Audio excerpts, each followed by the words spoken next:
একজন পুরুষের দৃষ্টিতে তার প্রেমিকা অত্যন্ত সুন্দরী বলে স্বীকৃত হয়, স্বাভাবিক ঘটনা।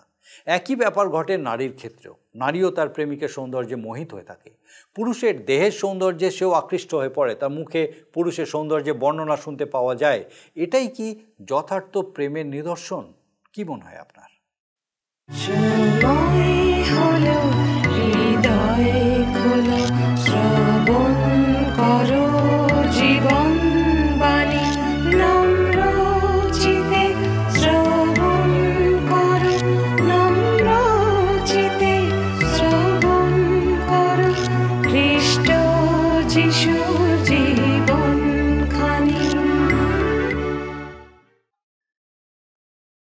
নমস্কার, জীবনবাণী অনুষ্ঠানে আপনাকে স্বাগত জানাই। আমি খুব খুশি আপনি আমাদের সঙ্গে আজকে আরেকবার আমাদের এই জীবনবাণী অনুষ্ঠানে উপস্থিত হয়েছেন। আপনার কাছে প্রথমেই আমার প্রশ্ন, আপনি কি আমাদেরকে আপনার মতামত জানিয়েছেন? বিশেষ করে গত কয়েকদিনের যে অধ্যয়ন, পরমগীত পুস্তক থেকে যে অধ্যয়ন আমরা করছি, এই ধারাবাহিক অধ্যয়নে কিভাবে ঈশ্বর আপনার সঙ্গে কথা বলছেন এই বিষয়ে কি আপনি আমাদেরকে জানিয়েছেন? এই অনুষ্ঠান আপনার কীরকম লাগছে বা এই অনুষ্ঠান সম্পর্কে আপনার মতামত আপনি কি আমাদেরকে জানিয়েছেন? যদি এখনও না জানিয়ে থাকেন, আমার অনুরোধ, আজকের এই অনুষ্ঠান আপনার কীরকম লাগলো আমাদেরকে অবশ্যই জানান। একই সঙ্গে আপনার প্রার্থনা বিষয় থাকলে আমাদেরকে জানান, আমরা আপনার জন্য নিয়মিত প্রার্থনা করব। আসুন আজকে আমাদের অনুষ্ঠানের শুরুতেই একটা গানের মধ্যে দিয়ে আমরা ঈশ্বরে গৌরব করি।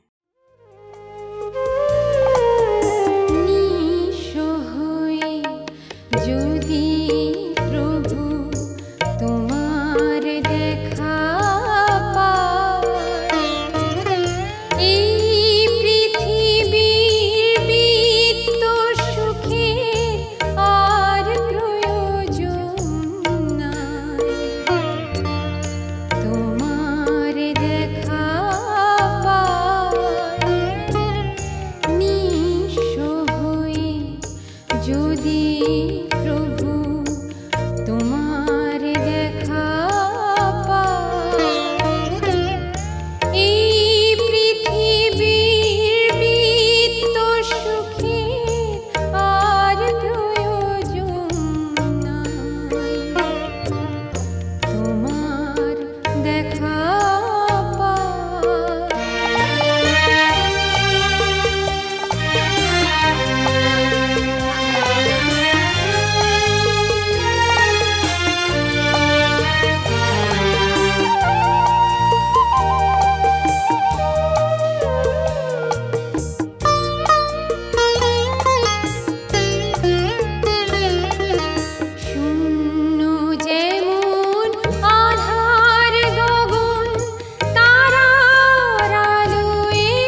কীর্তি যশের স্বর্ণ মুকুট বইতে পারি না যে,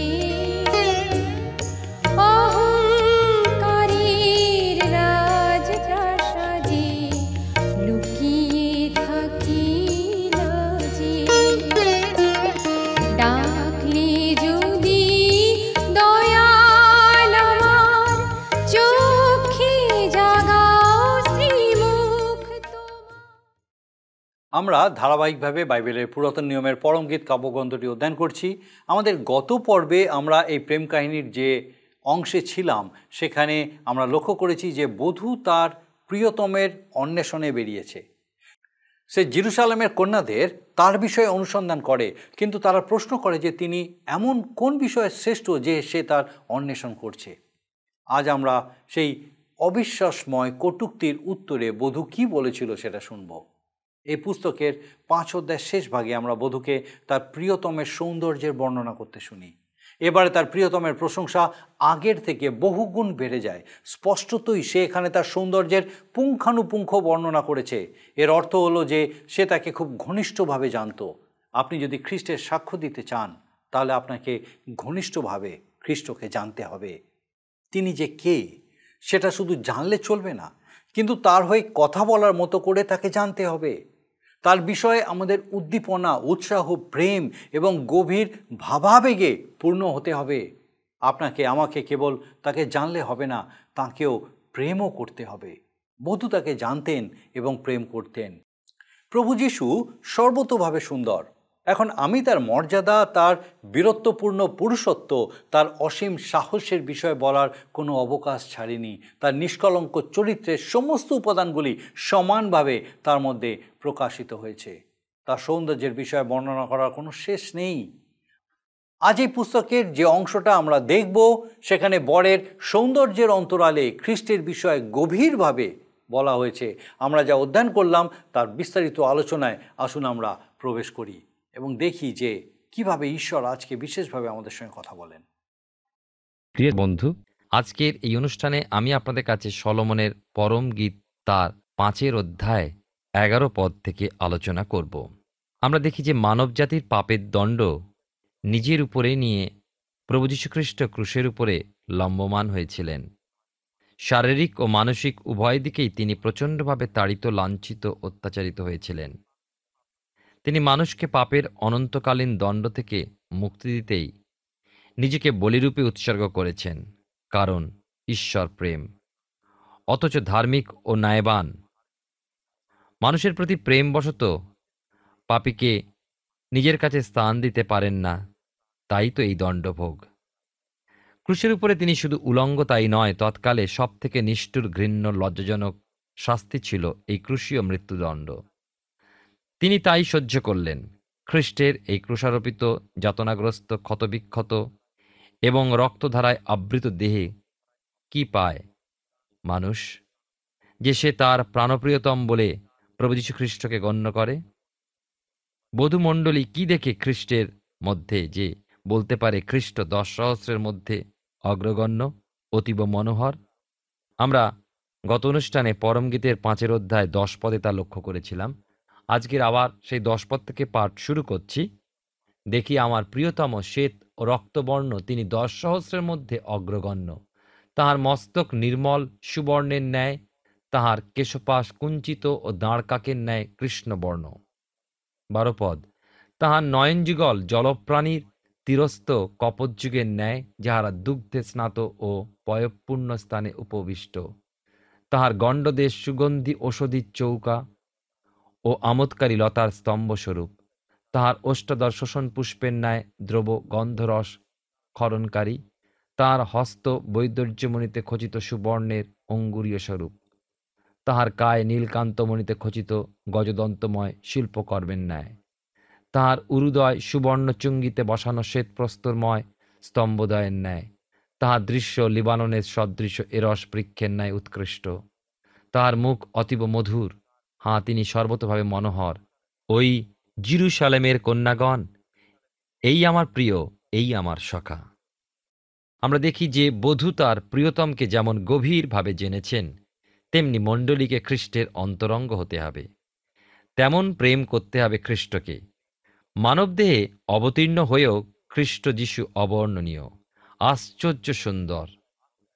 প্রভুর এক ভক্ত প্রভু যিশুর সম্পর্কে যিশুর সেই সৌন্দর্য নামে একটা প্রবন্ধে লিখেছেন, অন্যান্য সমস্ত মহান নেতাই ক্ষুদ্রতার দ্বারা ব্যবহৃত হয়, সমস্ত জ্ঞান মূর্খতায় ত্রুটিযুক্ত হয়ে যায়, সমস্ত উৎকর্ষ অশুদ্ধতায় কলঙ্কিত হয়। যীশুখ্রিস্টই একমাত্র স্থূল চাটুবাদ ব্যতি রেখেই এই কথার স্বীকৃতি লাভের যোগ্য। তিনি অতীব মনোহর। তাহলে এখানে বিষয়বস্তু কি? খ্রিস্টের সৌন্দর্য। প্রথমেই যা মনে হয়, মানব প্রকৃতিগতভাবে বা মনুষ্যচিতভাবে প্রভু যীশু খ্রিস্টের সম্পূর্ণ সৌন্দর্য। এখন আমি এই মানে বুঝাতে চাইছি না যে খ্রিস্ট সিদ্ধ ও পূর্ণ মানব, কিন্তু বলতে চাই তার পূর্ণ মানব প্রকৃতির সৌন্দর্য। আমাদের পাপ প্রবৃত্তি, পাপ স্বভাব, মন্দ ভাবগুলো ব্যতি রেখে খ্রিস্ট আমাদের সঙ্গে এক। তিনি দৈহিক ভাবেও এবং পিতা ঈশ্বরের অনুগ্রহে বৃদ্ধি পেতে লাগলেন। তিনি পরিশ্রম করতেন, কাজ করতেন, তিনি কেঁদেছিলেন, প্রার্থনা করতেন, তিনি ভালোবাসতেন। আমরা যেমন প্রলোভনে পড়ি, তিনিও তেমন প্রলোভনের সম্মুখীন হয়েছিলেন, সমস্ত দিক হতে পরীক্ষিত হয়েছিলেন। থোমার সঙ্গে আমরাও খ্রিস্টকে আমাদের প্রভু ও ঈশ্বর বলে স্বীকার করি, তাঁকে শ্রদ্ধা ও সম্মান করি। কিন্তু আমাদের প্রিয় এমন আর কেউ নেই যিনি নিজেকে আমাদের এত অন্তরঙ্গ করেছেন। আমাদের মানব হৃদয়ের এত কাছাকাছি এমন করে আর কেউ আসেনি। পৃথিবীতে আর কাউকে এতটুকু ভয় করি এমন নয়। মানব যিশু আমাদের এতই কাছে, আজকের দিনও এত স্বাভাবিক সরলভাবে তাকে আমরা ওই একইভাবে পেয়ে থাকি। তিনি অতীতের কেউ নয়, আমাদের একমাত্র সাহায্যকারী, অকৃত্রিম এক মানব। তিনি তাঁর শিষ্য শিষ্যা, তাঁর অনুসরণকারীদেরকে কত অন্তরঙ্গভাবে গ্রহণ করেছেন। মার্থা নিজের ক্ষুব্ধভাব জানিয়েছেন, তাকে যোহন রূপান্তরে পর্বতে মহান অবতার অবস্থায় দেখেও নৈশভোজে তার বুকে হেলান দিয়ে বসতে ইতস্তত বোধ করলেন না। পিতর তাকে নিজের পা ধুয়ে দিতে না চাইলেও পরে নিজের মাথা ও হাত উভয়ই ধুয়ে দিতে বিনতি জানালেন। প্রভু তাদের আপন করে নিয়ে তার প্রেমের নিশ্চয়তা জানিয়েছিলেন। এও সুন্দর, অতীব সুন্দর। এখন বিশেষ লক্ষণীয় বিষয় হলো, তিনি কি আপনার কাছে সুন্দর? বধূ যেমন তার প্রিয়ের সম্পর্কে উৎসাহিত হয়েছেন, তেমনি আপনি কি প্রভু যীশু খ্রিস্টের বিষয় বলতে উদ্গ্রীব? তার সম্বন্ধে যদি আমরা সাক্ষ্য প্রদান করতে চাই, তবে তাকে আমাদের জানতে হবে খুব অন্তরঙ্গভাবে। স্বার্থের খাতিরে, কাজের উদ্দেশ্যে প্রভু যীশুর কাছে আসবো এমন নয়। তিনি তো আশ্চর্য, আর আমি মনে করি না তার প্রশংসা ও গৌরব কীর্তন করা, তার আরাধনা করা, তার কাছে মাথা নত করা ও তার ধন্যবাদ করা, তাকে উচ্চে স্থাপন করা যথেষ্ট। তিনি বিস্ময়কর, সুন্দর। তাঁর প্রতি দৃষ্টি করুন, তাকে জানুন, তাকে অনুভব করুন। এক ভক্তের লেখা হতে আমি কিছু উদ্ধৃতি করি। তিনি বলছেন, যিশুর সাধুতা এতই অধিক, এত আন্তরিকতাপূর্ণ, মানুষ তাতে আকৃষ্ট হয়, প্রেরণা লাভ করে, উৎসাহী হয়ে ওঠে। দেখা যায় তাতে দুর্গম কিছু নেই, রূঢ়তাও কিছু নেই। তার নিকটবর্তী হওয়ার জন্য তিনি যেন কুলুঙ্গিতে এক খোদাই করা মূর্তি। তার পবিত্রতার সৌন্দর্য আমাদের গোলাপের কথা স্মরণ করায়। প্রভু যীশু পাপী অপরাধীদেরকে গ্রহণ করেছিলেন, তাদের সঙ্গে ভোজন করেছেন। সমস্ত ধরনের পাপী, নিকোদিম তিনি নৈতিক ধর্মীয় অপরাধী, মগদলিনী মরিয়ম যার মধ্যতে তিনি 7টি মন্দাত্মা বার করেছিলেন। পাপী বা পাপপূর্ণ জীবনগুলোর মধ্যে তিনি যেন এক নির্মল, সুন্দর ও স্বচ্ছ জলপ্রবাহের ন্যায় এসেছেন, যেন এক স্রোতহীন জলাশয়ে প্রবেশ করেছেন মাত্র। ক্ষুদ্র ঝর্ণা বা জলপ্রবাহ ভীত হয় না এই স্রোতহীন জলাশয়ে কলুষ হয়ে যাওয়া। আমি আরও লক্ষ্য করেছি যে তারা যে সমবেদনা বা সহানুভূতির ভাব, তাও সুন্দর এবং এর সঙ্গে তাও সম্পর্কযুক্ত। তার মধ্যে করুণাবিষ্ট হওয়ার ভাব লক্ষিত হয় পালকবিহীন বিস্তর জনসমষ্টির নিকটবর্তী হওয়ার সময়। আমরা দেখি নাইননগরের দ্বারের বিধবা, শাসনকর্তার মৃত সন্তান, গাদীয়দের মধ্যে শয়তান কবলিত মানুষটি ও ক্ষুধার্ত 5,000 মানুষেরও সম্মুখবর্তী হওয়ায় প্রভুর হৃদয় ব্যথিত ও দুঃখিত হয়ে উঠেছে। ফরিসি ধর্মবেত্তা অধ্যাপকদের কাঠিন্যের সামনে তার ক্রোধ ক্ষোভ লক্ষিত হয়েছে আমাদের। অথচ ওই ধরনের কঠিন চিত্ত মানুষের আত্মধার্মিকতার কাছে পিষ্ট তাড়িত অত্যাচারিত দিনহীন দুঃখী মানুষগুলোর প্রতি তিনি আশ্চর্য করুণাবিষ্ট ও ব্যথাকাতর হয়ে পড়েছেন, এও লক্ষ্য করি। যথার্থ দরিদ্রের প্রতি তাঁর লক্ষ্য আপনি কি জেনেছেন? তিনি সমস্ত অসুস্থদের আরোগ্য দিতেন। তাঁর সহানুভূতি ও সমবেদনার মধ্যে কি আশ্চর্য অনুগ্রহ! কেন দিন কুষ্ঠিকে তিনি স্পর্শ করেছেন? সম্ভ্রান্ত ব্যক্তির পুত্রের ন্যায় ওই কুষ্ঠিদেরও তিনি বাক্যের মাধ্যমে সুস্থতা দিতে পারতেন। এক ভদ্রমহিলা, তিনি কোনো এক শহরের নৈতিকভাবে যারা কুষ্ঠ রোগাগ্রস্ত এমন ব্যক্তিদের মধ্যে সেবা কার্য করতেন। প্রভুর এই সেবাকার্যে তিনি অপরিত্রাণপ্রাপ্ত মানুষের মধ্যে পরিত্রাণের শুভবার্তাকেও ছড়িয়ে দিতেন, তাদের পরিত্রাণের অংশী হতে সহায়তা করতেন। একসময় তিনি দেখলেন একটা ঠান্ডা প্রায় অন্ধকার ঘরে এক গরিব ও পথের মেয়ে অনাবৃত অবস্থায় পড়ে রয়েছে। সে অসুস্থ ও হতাশায় ভুগছে। এই সেবিকা মহিলা গিয়ে নিজের হাতে তার সেবা ও পরিচর্যা করেছিলেন, তাকে বস্ত্র পরিয়ে দিলেন, তার শয্যায় কাপড় বদল করে দিলেন, আগুন জ্বেলে তার খাবারের ব্যবস্থা করলেন, যথার্থ ওষুধের ব্যবস্থা করলেন। ওই হতদরিদ্র অবস্থাকে কিছুটা ভালো অবস্থায় পরিণত করলেন। তার পক্ষে যতখানি সাধ্য ছিল তিনি পরিশ্রম করলেন। এরপর তার পাশে বসলেন ও বললেন, তোমার জন্য কি একটু প্রার্থনা করতে পারি? অসুস্থ মেয়েটি বলেছিল, না, তুমি আমার যত্নের জন্য এ সমস্ত করনি, করেছ স্বর্গে তোমার স্থান প্রাপ্তির জন্য। বহুদিন অতিক্রান্ত হয়ে গিয়েছে। ওই সেবিকা ভদ্রমহিলা অক্লান্ত দয়ায় পরিশ্রম করলেও ওই অসুস্থা মেয়েটি ছিল কঠিন ও তিক্ত। পরিশেষে সেই সেবিকা ভদ্রমহিলা বলেছিলেন ওই মেয়েটিকে, প্রিয় বন্ধু, তুমি এখন প্রায় সুস্থতার দিকে, এখন তুমি ভালো হয়ে উঠেছ। এই আমার শেষ আশা তোমার কাছে। এরপর আমি এখানে আর আসতে পারবো না। তাই আমার এই শেষবারের মতো আশাতে আমি তোমার সঙ্গে শেষ সাক্ষাতের সময় তোমাকে আমার ভালোবাসার চিহ্নস্বরূপ একটি চুম্বন দিয়ে যাব। বাস্তবিকই সেই সেবিকার দুটি পবিত্র ওষ্ঠ, যা শুধু প্রার্থনা ও পবিত্র কথাবার্তায় ব্যবহৃত হয়েছে, সেই ওষ্ঠধর কত মিথ্যা শপথ উচ্চারণ, অশুদ্ধ অপবিত্র যত্ন ছলনার কথায় ব্যবহৃত মুখে ভালোবাসার চিহ্ন রেখে গিয়েছিল।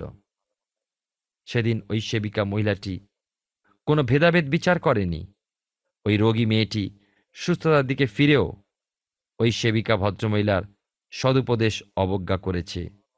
সে অসুচি ও পাপ জীবনযাপনকারী, সে দরিদ্র, সমাজের অবহেলিতা, উপেক্ষিতা, এ সমস্তের কোনো কিছুই সেই সেবিকা ভদ্রমহিলা বিচার করলেন না, বরং তাকে আদর জানিয়েছিলেন, ভালোবাসার চিহ্ন রেখেছিলেন। তাই দেখেছি ওই মহিলাটির কঠিন হৃদয় ভেঙে গিয়েছিল এবং কোমল চিত্ত ধারণ করেছিল। সে পরে প্রভুর পথে ফিরেছিল। ঈশ্বর নিরূপিত সময় উত্তর দেন। এইভাবে ঈশ্বরের কার্যকারীদেরকে ধৈর্যসহ নম্রতায় ও প্রেমেতে কাজ করতে হবে। প্রভুর কার্যের পথ হলো এই হলো খ্রিস্টের পথ। আমি এবারে ফিরে যাই সলোমনের পরম গীতের পুস্তকের শুরুতে, যেখানে লেখা রয়েছে, তিনি নিজ মুখের চুম্বনে আমাকে চুম্বন করুন, কারণ তোমার প্রেম দ্রাক্ষারস হইতে উত্তম। খ্রিস্ট যিশু তাঁর প্রেমকে দান করতে চান, তার স্নেহ, তার যত্ন, তার অনুগ্রহ, তার দয়া আজও আমাদের উপরে দান করতে চান। অথচ আমরা ওই পাপী মেয়েটির মতো, ওই রুগ্না দরিদ্র মন্দ পথাবলম্বী মহিলাটির মতোই হৃদয়কে কঠিন করে রাখি। অন্তরের তিক্ত অভিজ্ঞতাই সযত্নে পোষণ করি মনের মধ্যে, পরিবর্তিত হতে চাই না। আবার আসি আর এক ভক্তের কথায়। বিরাট জনসমাবেশের মধ্যে পৌঁছাবার জন্য প্রভুকে কোনো ফরিসীদের সঙ্গে প্রচার বিষয়ে কোনো পদ্ধতি আলোচনা করতে দেখেছেন কি শাস্ত্রে? আপনি কি এমন কিছু কল্পনা করতে পারেন? এই বিষয়টাই আমাকে খ্রিস্টের নম্রতার সৌন্দর্য বুঝতে সাহায্য করে। সেই বিশাল জনসমাবেশের মধ্যে কখন এবং কিভাবে যে কোথায় জন্মগ্রহণ করবেন, কার জীবনে, এ ছিল তাঁরই নিরূপণ। কি অদ্ভুত সেই নম্রতা, আশ্চর্য সেই দীনতা! তিনি স্বীকার করেছেন, একজন যেমন পরিচর্যা করে, তিনি তেমনি মানুষের মধ্যে উপস্থিত হয়েছেন। শিষ্যদের পাও ধুয়ে দেওয়ার মতো সেবা তিনি করেছিলেন। তিনি তিরস্কৃত হয়েছেন, কিন্তু তিরস্কার করেননি। নিন্দিত হলেন, অথচ নিন্দা করলেন না। মেষি যেমন লোমছেদকের সম্মুখে নীরব থাকে, তেমনি তিনি মুখ খুললেন না। প্রভু যীশু খ্রিস্টের নম্রতার এ সমস্ত প্রমাণ বাইবেল শাস্ত্রে পেয়েও আপনি কি ভাবতে পারেন যে প্রভু তার অধিকার দাবি করছেন কখনো? কিন্তু এই ছিল তার পথ, যা পাপীদের সঙ্গে খ্রিস্টের সেই শ্রেষ্ঠ সৌন্দর্য, সর্বোচ্চ মধুর। কি নম্র, অথচ কত না বিশ্বস্ত। তিনি সুবিবেচ্য ও সমাদরণীয়। নিকোদিম অকপট ও আন্তরিক এক ব্যক্তি হলেও ইসরায়েলের এক গুরু হিসাবে ছিলেন বেশ সচেতন। সে বিষয় যেন বিপন্ন হতে না হয়, তাই তিনি রাত্রিকালে যিশুর নিকটে আসলেন। গুরুর কাছ হতে চলে যাওয়ার পূর্বে ঈশ্বরের রাজ্যের প্রথম পদক্ষেপের বিষয়, তার মধ্যস্থিত অজ্ঞতা বুঝতে পারলেন ও ঈশ্বরের রাজ্যের বিষয় শিক্ষা করলেন, আর তা ব্যক্তিগতভাবে অভিনিবেশ সহ চিন্তা করতে লাগলেন। মনুষ্যরা জ্যোতি হইতে অন্ধকারে অধিক ভালোবাসিলেন, কেন তাহাদের কর্ম সকল মন্দ ছিল। দেখি নিকোদিমের আত্মসম্মানে আঘাত লাগে এমন কোনো কথা প্রভু নিকোদিমকে বলেননি, বা কোনো রূঢ় কর্কশ কথা নিকোদিমকে শুনতে হয়নি। সেই হতাশ ও নীরব স্ত্রীলোকটিকে লক্ষ্য করি। তার নিন্দক ও ভৎসনাকারীরা যখন একে একে চলে গেল, তখন প্রভু তাকে হে নারী বলে সম্বোধন করলেন। আর সেই একই কথায় ক্রুশের উপর হতে তার মা মরিয়মকে সম্বোধন করেছিলেন হে নারী। এবার তাকে অনুসরণ করি। বেলা অনুমান 6 ঘটিকায় পথশ্রান্ত যিশু যাকবের কূপের পার্শ্বে বসেছেন। সমরিয়া নারীর সঙ্গে তার কথোপকথন শুনুন। কত ধৈর্যের সঙ্গে তিনি সেই গভীর নিগূঢ়তত্ত্ব সত্যের প্রকাশকে সমরীয় নারীর কাছে তুলে ধরেছেন। সেখানেও দেখি কি নম্রতা, অথচ কত বিশ্বস্ততায় তিনি ওই নারীর পাপের ঘায়ে চাপ দিচ্ছেন, যা ওই নারীর অন্তরে ক্ষতবিক্ষত করে তুলেছিল। তার আত্মা দংশিত হয়ে চলেছিল। আবার দেখি বৈথনিয়ার মরিয়মের কাছে প্রভুকে অত্যন্ত শ্রদ্ধাভাজন বা অতিরিক্ত সম্মানিত হয়ে বহু দূরবর্তী বা অত্যুচ্চ স্থানে নিজেকে সরিয়ে রাখেননি। এমনকি মৃত্যুর সেই মর্মবেদনায় তিনি শুনতে পারতেন বিশ্বাসে নৈরাশ্যের আর্তস্বর। যুদ্ধে জয়লাভকারীরা দেশে প্রত্যাগমন করলে প্রধান বন্দীকে নিয়ে আসে বিজয়ের চিহ্নস্বরূপ। আর থেকেও অধিক সমাদরণীয় রূপে দেখি সেই দস্যুর আত্মা খ্রিস্ট স্বর্গে নিয়ে গিয়েছিলেন। সত্যি তিনি অতীব সুন্দর। সিদ্ধতার স্বভাবের প্রত্যেক উপাদান তার মধ্যে ঠিক ভারসাম্য রক্ষা করেছিল। তার বিনীত ভাব কখনো দুর্বল হয়নি, তার সাহস কখনো নিষ্ঠুর পর্যায়ে ওঠেনি। প্রিয় শ্রোতা বন্ধু, আপনার নিজের জীবনের উদ্দেশ্যে আপনি এই ঘটনাগুলো ধ্যান করুন। প্রভু যিশুর শত্রু হস্তে গ্রেপ্তার হওয়ার সময় হতে সমস্ত রাত্রি এবং পরদিন সকালের সমস্ত অপমান, অত্যাচার, তাড়না ও ক্লেশ ভোগের বিষয় তাকে অনুসরণ করে দেখি। মহাযাজকের, পিলাতের ও হেরোদের সম্মুখে আসুন যিশুকে লক্ষ্য করি। দেখি কিভাবে তাকে শাসানো হয়েছিল, কিভাবে তার প্রতি ভ্রুকুটি ও তর্জন গর্জন করে ব্যবহার করা হয়েছিল। চাবুকের আঘাতে, কষার আঘাতে নিপীড়িত করা হলো, তার মুখে থুতু ছিটানো হয়েছিল, তাকে প্রহার করা, উপহাস, ঠাট্টা, বিদ্রূপ করা হয়েছিল। কেমনভাবে তার সহজাত স্বাভাবিক মহানতা তার মধ্যে প্রকাশ পেয়েছিল। এর একটিও খ্রিস্টের নিজস্ব মর্যাদা ও মূল্যায়নকে ক্ষুণ্ণ করতে পারেনি।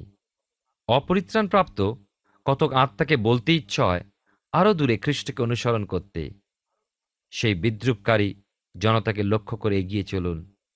দেখুন ক্রুশের উপরে দুহাত বাড়িয়ে বিস্তারিত রেখে প্রভু ক্রুশে লম্বমান।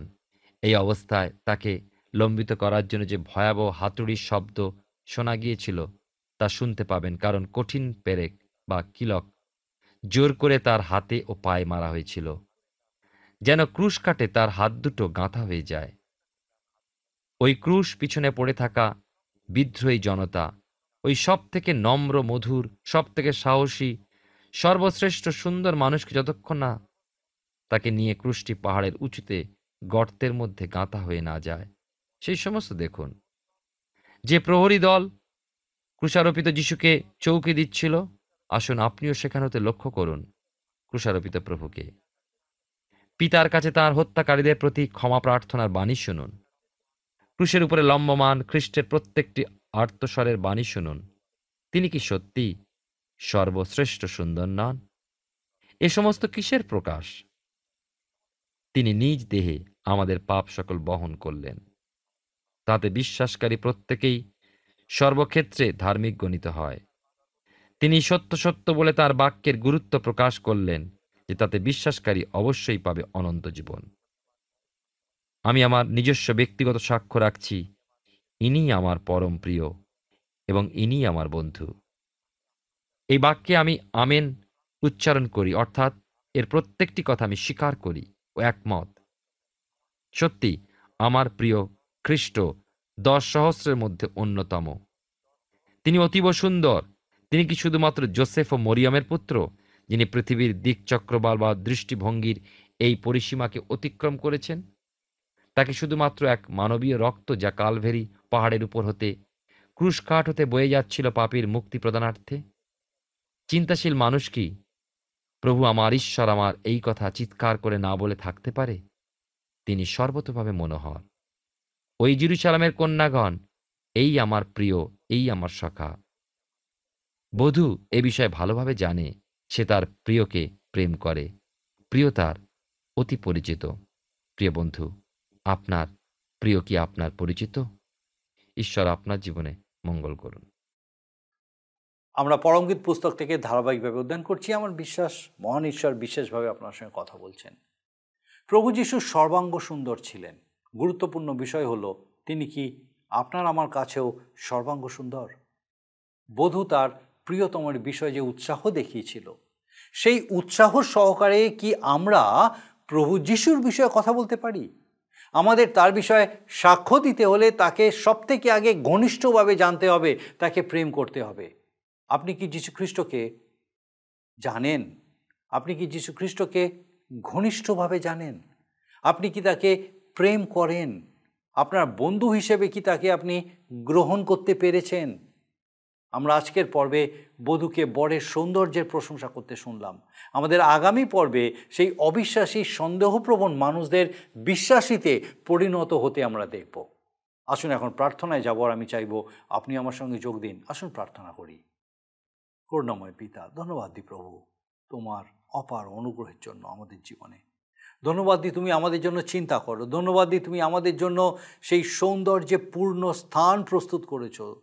ধন্যবাদ দিই আমাদের প্রত্যেক দর্শক বন্ধুকে আরেকবার তোমার এই জীবন্ত সত্যে তুমি নতুনভাবে উজ্জীবিত হতে সাহায্য করলে। আমাদের প্রত্যেক দর্শক বন্ধুকে, তাদের পরিবার পরিজন প্রত্যেককে তোমার চরণে সমর্পণ করি। প্রভু তোমার পবিত্র পরাক্রমে তোমাকে স্থির রাখো, তোমার অনুগ্রহে পূর্ণ রাখো। স্বর্গীয় পিতা, বিশেষ করে তোমার পরাক্রমে প্রত্যেককে সুস্থ সবল রাখো, সমস্ত মন্দতা থেকে দূরে রাখো। তোমাতে বেড়ে উঠে তোমার গৌরব করতে সাহায্য করো। তোমার যিশু নামে ভিক্ষা দয়া করে শ্রবণ ও গ্রহণ করো। আমেন।